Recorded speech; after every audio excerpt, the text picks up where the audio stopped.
Hello everyone, welcome back to GearUpWindows. In today's video, I will show you how to change the date format in Windows 11. Sometimes Windows displays the date in a format that may not match your preference or original settings.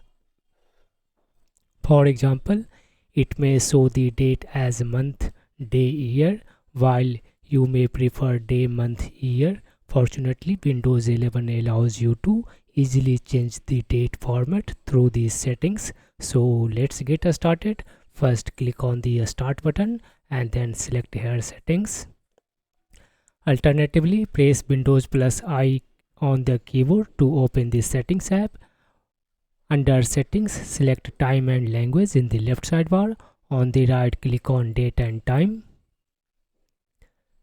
Here, you need to click on Change the Date and Time format. Here, you can change the short date and long date formats according to your preference. Just click on drop down menu and select a date format according to your preference.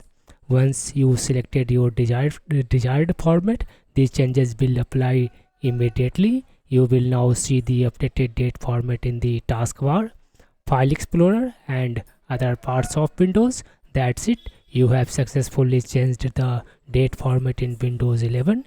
If you found the video helpful, don't forget to like, share and subscribe to GearUpWindows for more useful Windows tips. Thanks for watching and I will see you in the next video.